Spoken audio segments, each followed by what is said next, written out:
Yeah, howdy viewers. In September 2018, the Department of Conservation undertook an aerial 1080 poisoning operation which resulted in the death of 8 cows. It was decided that an independent report was required to help restore farmer confidence. The draft report's out now, so here's an update. So these events with the poisoning of the cows happened in September 2018, very much the same time as the Hanua poison drop was going ahead in Auckland, and 4 cows were poisoned in the Hanua as well at the same time, very much the same time. The Department of Conservation originally said that there needed to be an independent inquiry, and we agreed. First they asked the Waikato Regional Council, however some really quite concerning issues were identified about Waikato Regional Council being called independent, because the Waikato Regional Council had a memorandum of understanding with DOC about poisoning operations, and they often had joint operations. As a result, after those issues were raised with Waikato Regional Council, they withdrew from being the independent overviewer, and the Department of Conservation said they'd find a different independent authority. The department then suggested that they would use the EPA. Right from the start we raised concerns about whether the EPA could possibly be independent because they were all part of the Crown. And I've got a series of correspondence with DOC and the EPA and with the Attorney General of New Zealand and the Solicitor General questioning this. A report from 2015 shows that the Environmental Protection Authority was working with the Department of Conservation, Osprey and Waikato Regional Council staff to make the spreading of 1080 poison less restrictive. Commentary from Osprey and TB Free stated, Osprey is currently working on a project with Waikato Regional Council, the Environmental Protection Authority and the Department of Conservation to streamline the consenting process for aerial 1080 operations. The government agencies responsible for spreading 1080 poison lobbied central government, and in 2016 the Minister for the Environment, Nick Smith, with the stroke of a pen, made it much easier for its agencies to spread the poison, and also took away the ability for the public to have any say or any involvement in how the poison would be spread going into the future. So can the EPA be considered independent when it was involved with softening the regulations for aerially spreading 1080 poison? The EPA, however, decided to go ahead and do their inquiry, and in good faith my clients agreed to support that inquiry. So the EPA asked if they could do a site visit, and my clients said yes, of course you can come and do a site visit. We'll be there, we'll answer your questions. We would like to record that site visit so we've got a record. As soon as my clients said that they wanted to record the visit, the EPA came back and said, we've now decided that we don't want to do a site visit, we don't need to do that site visit. So all of these things individually and in combination raise so many concerns about the independence of the inquiry. We haven't seen the final report yet, but it's looking like it's going to be a whitewash. On the 6th of September 2018, the Department of Conservation aerially spread 1080 poison bait across the Mapara Wildlife Reserve. Soon after the event, 8 dead cows were found in an adjoining farmer's property, displaying typical 1080 poisoning effects. They did all appear to have blood coming out their eyes and out of their noses, yes. The dead cattle were found scattered from near the top of the paddock to near the bottom, hundreds of metres apart. There were 8 cows poisoned immediately after the 1080 drop in the paddock that they were left in on the Mark and Paula Stone's land in Mapara. DOC arranged to get testing done, and they chose to test 2 of those cows. Both of those cows came back positive for 1080 poison. Since then, DOC have claimed that we can only establish that the 2 cows that were tested died of 1080, and we can't assume that the other 6 of cows died from 1080. Now clearly that's nonsense. If DOC thought that they needed to test all 8 cows to establish that, they should have. There's no other possible cause that's been identified. This is the type of problem that we keep getting over and over again. DOC originally suggested that those cows may have died from Clostridium, which is the bacteria that causes botulism, which you may remember from the Coachman family case in Pataru was suggested as the cause. Curiously, we've had no cases of botulism in New Zealand, only that suggested one which was quickly proven not to be botulism, and the only remaining possible cause from that family is 1080 poison as well. All the symptoms are matching with 1080 poisoning. The same with the cows. Isn't it odd how when they die of 1080 it suddenly becomes botulism? The Department of Conservation says it's likely 8 cows have died from a 1080 drop in the central North Island. However, it won't be known for certain until the return of a toxicology report, and says the cows appear to have entered an operational zone. The cattle have forced their way through a fence, through a gate and a fence into the operational area. Likely there they consumed some baits. The baits were aerially spread to within 200 metres of the Stones' home, and the toxic cereal baits were also found on areas the Stones used for grazing their stock. 8 dead cows were found in the paddock they had been moved to for their protection just days earlier. So for us to leave them here and then come back and find them dead here is very unusual, and I would have expected myself, if they had gone in there and consumed all this bait, that they would all be dead, because there's enough in there to kill the whole population of our stock all in one day. So for some, so it doesn't make sense that they go in there, eat some of the baits, and then come return back out here and climb all the way up here to the very top, full of 1080, and suddenly decide, okay, we're going to die now. It just doesn't make sense. If the cattle, dozens of them, had forced their way into the operational area and consumed 1080 poison baits, then some cattle would most likely have died in the operational area. However, no cattle were found dead or alive in the operational area. Doc says cattle would have to eat 20 of these pellets to die, but until there's a better system, it says it will continue to use 1080. The manufacturer's warning label states that just 30 grams of bait, which equates to just 2.5 standard-sized baits, may kill an adult human. Just 2.5 baits.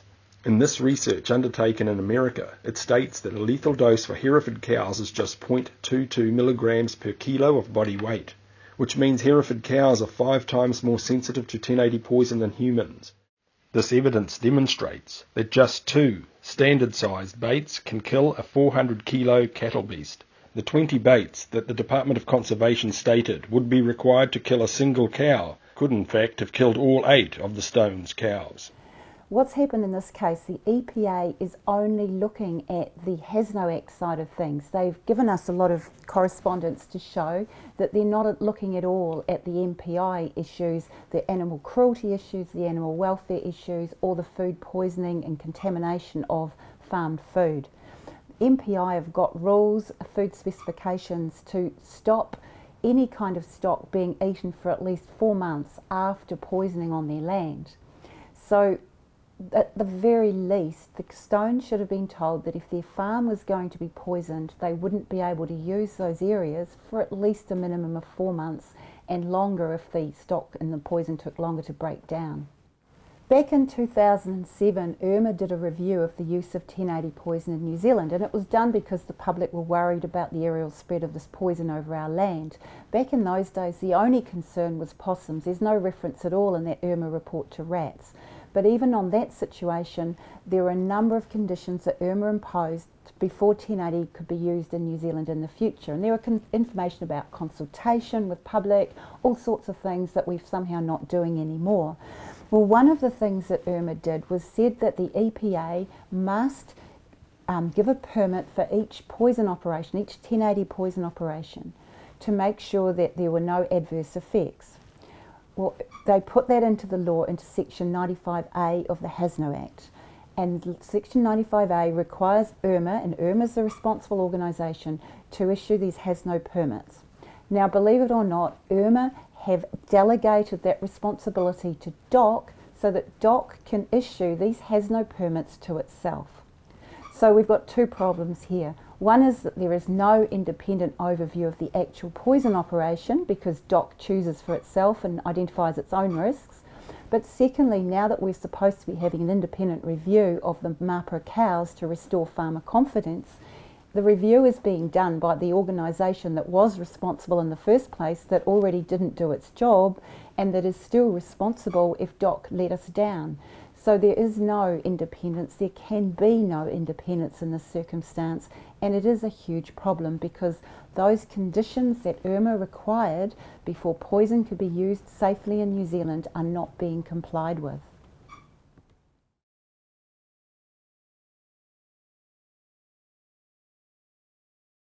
The sad thing about all this is that the Department of Conservation is continuing to refuse liability for the death of the cows. and that comes down to who's going to pay. They pass the blame back onto the farmers who were simply following DOC's instructions. And this isn't an isolated incident. 1 in every 3 aerial poisoning operations results in an overspray or the death of livestock or something goes wrong. Look, DOC arrive on a farmer's land with a piece of paper and a brochure about protecting the birds. They tell them that it's so important they'll be letting the community down if they don't sign this piece of paper. But what they don't tell them is the risk for the farmer. They don't tell them that their stock may be poisoned. They don't tell them that DOC promises but doesn't actually follow through to make sure that the fences are safe and the stock is secured. They don't tell them that at least in a third of the drops, poison is actually dropped outside the intended operational area. They don't tell them that if your stock is exposed to poison, it cannot be sold, or at least cannot be sold for food, for at least 4 months. It doesn't tell them that on numerous occasions stock are poisoned and die. It doesn't tell them that there may be sublethal effects. It doesn't tell them that stock can, and pregnant stock frequently have stillbirths and miscarriages if they're exposed to 1080 poison. And that's not just in cows, that's in sheep as well. The Parliamentary Commissioner for the Environment did a report way back in the 1990s about sheep at Omaka Airport, where a lot of the sheep, just from rubbing against a top dressing plane that had been used for poison, a lot of those sheep died, and the sheep that didn't die had stillborn lambs. So there are all kinds of warnings and information that need to be given before a farmer can give informed consent. Consent without all the information is not informed consent. It's not consent at all, whether it's for farming or any other purpose. Look, it's a really big problem in New Zealand because we have nobody overviewing what's happening. They're all interrelated. We've got a history of DOC staff being fired if they stand up and say something's wrong. We've got the Solicitor General and the Attorney General in the past saying if you work for the Crown, you're obliged to look after the entire Crown. So you cannot stand up and say this is wrong. We've got whistleblowers legislation. It's intended to protect whistleblowers, but it's completely toothless and everybody knows it doesn't work. There's a really big problem for anybody that identifies these risks, whether it's members of the public or insiders in the government. What do they actually do? Where do they go? Who can they ask for help? The only solution that I can see is to have an independent organisation come and do an inquiry in New Zealand, because actually we cannot trust the New Zealand officials to look after the public of New Zealand or our environment.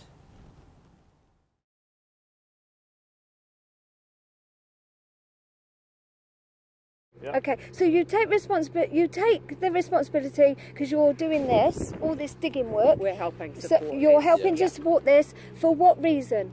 For what reason? It's the right thing to do. It's the right thing to do because is this right? That our animals have been poisoned with 1080 that you've dropped into the bush, regardless whether they got in the bush, whether they didn't. Our animals have been poisoned with the 1080 that you decided that was okay to drop into our bush. You gave us advice on that. You said to it, this is what we want to do. We took your advice as intelligent people, as people that are running this operation, that our stock would be safe. And look at it. Yes. It's not safe, is it? It's not been safe, has it? It's not for stock. No. Thank you. So what's happened here then? Right, so we had a dead animal under where we're stood now, underneath.